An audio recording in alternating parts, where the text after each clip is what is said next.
नमस्कार विद्यार्थी मित्रांनो, मिशन स्टडी यूट्यूब चॅनलवर आपले खूप खूप स्वागत आहे. आज आपण इयत्ता 6वीच्या इतिहास व नागरिकशास्त्र या पुस्तकातील पाठ 4 वैदिक संस्कृती या पाठाचे स्वाध्याय सोडवणार आहोत.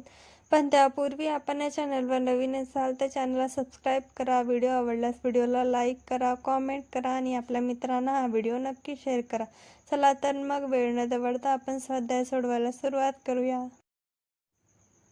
प्रश्न क्रमांक 1 अ.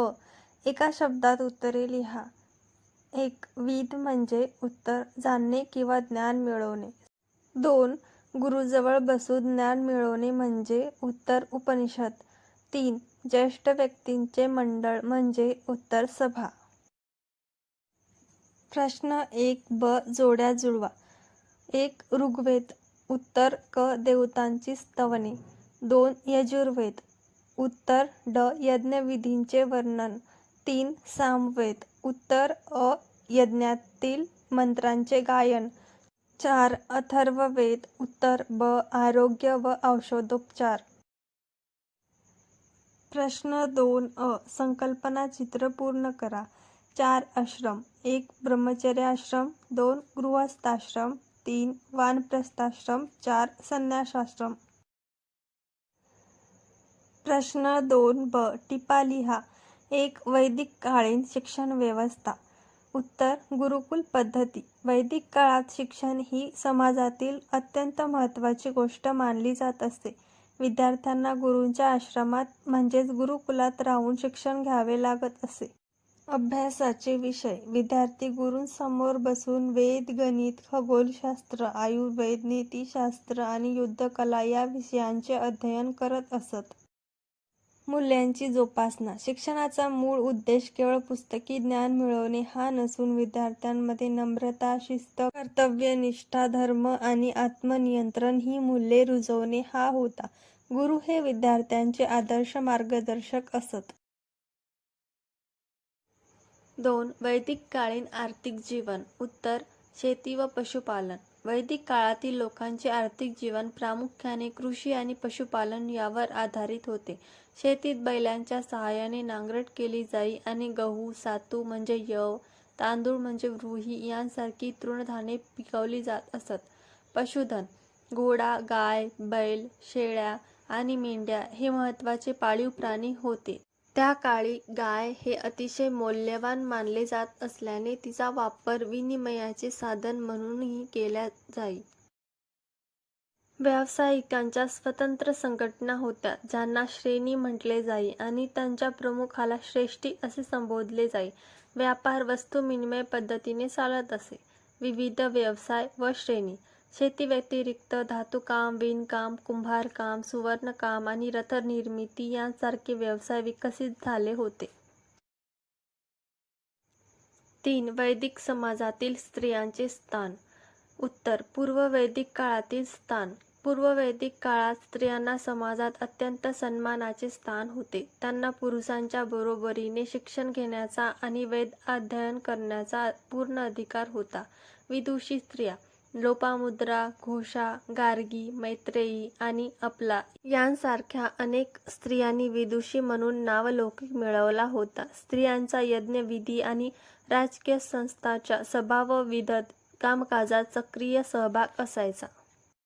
उत्तर वैदिक काळातील बदल. मात्र उत्तर वैदिक काळात समाज अधिक पितृसत्ताक बनला. स्त्रियांच्या स्वातंत्र्यावर आणि शिक्षणावर बंधने आली आणि त्यांचे कुटुंबातील व समाजातील स्थान हळूहळू दुय्यम होत गेले.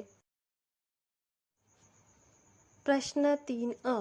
पुढील विधाने साकारण स्पष्ट करा. 1.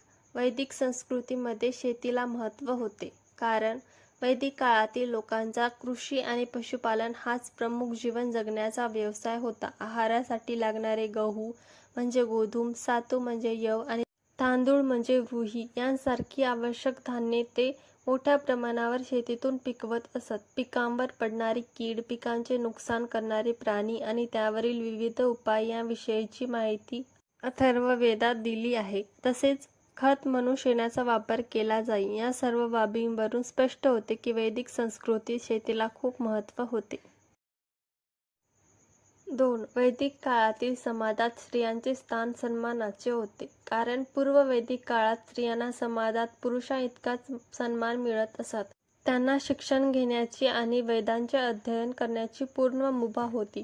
लोपामुद्रा, गार्गी, मैत्रेयी यांसारख्या स्त्रियांनी शास्त्र व ज्ञानाच्या क्षेत्रात विदुषी म्हणून समाजात मोठे आदराचे स्थान मिळवले होते.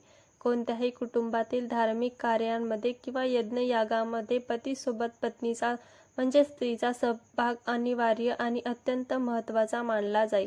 तसेच सभा आणि विदत या राजकीय बैठकांमध्येही स्त्रिया उत्साहाने भाग घेत असत, म्हणून पूर्व वैदिक काळात स्त्रियांचे स्थान सन्मानाचे होते.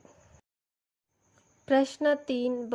वैदिक काळातील मनोरंजनाची साधने व वर्तमान काळातील मनोरंजनाची साधने यातील साम्याचे व फरकाचे मुद्दे लिहा.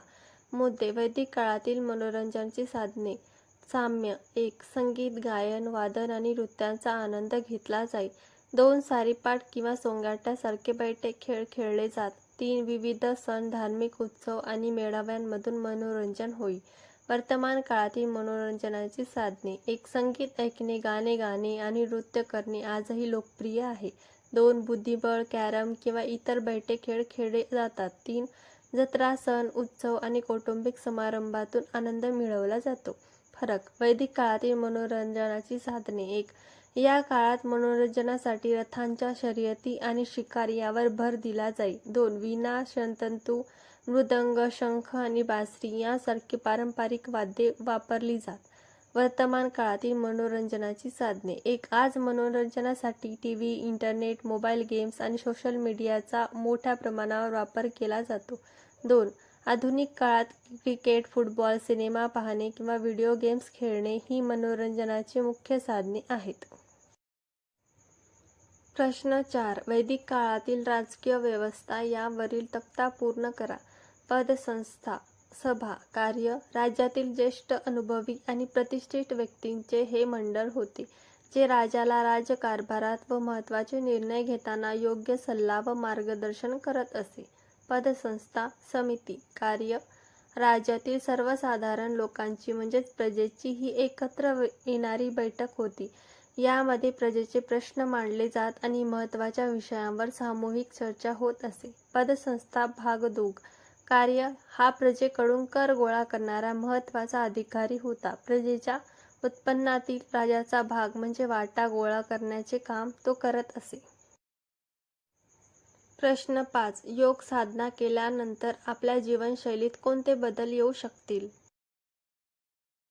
उत्तर. योग साधना म्हणजे योगासने आणि प्राणायाम केल्यामुळे आपल्या दैनंदिन जीवनशैलीत खालीलप्रमाणे अत्यंत सकारात्मक आणि चांगले बदल घडू शकतात. 1. निरोगी शारीरिक आरोग्य. योगासनांमुळे आपल्या शरीराची रोगप्रतिकारक शक्ती वाढते, स्नायू बळकट होतात आणि शरीर लवचिक व निरोगी बनते. 2. मानसिक शांतता व एकाग्रता. नियमित ध्यान आणि प्राणायामामुळे मनातील नकारात्मक विचार दूर होतात, मन शांत होते आणि अभ्यासात एकाग्रता वाढण्यास मदत होते.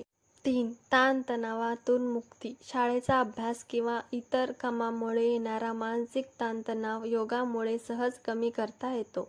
4. शिस्तप्रिय दिनचर्या. योग साधनेमुळे आपल्याला वेळेवर उठणे, वेळेवर झोपणे आणि संतुलित व सकस आहार घेण्याची चांगली सवय लागते, ज्यामुळे आपली जीवनशैली सुधारते. If you like this video, please like, comment and share. And for more videos like this, please subscribe our channel. Thank you for watching.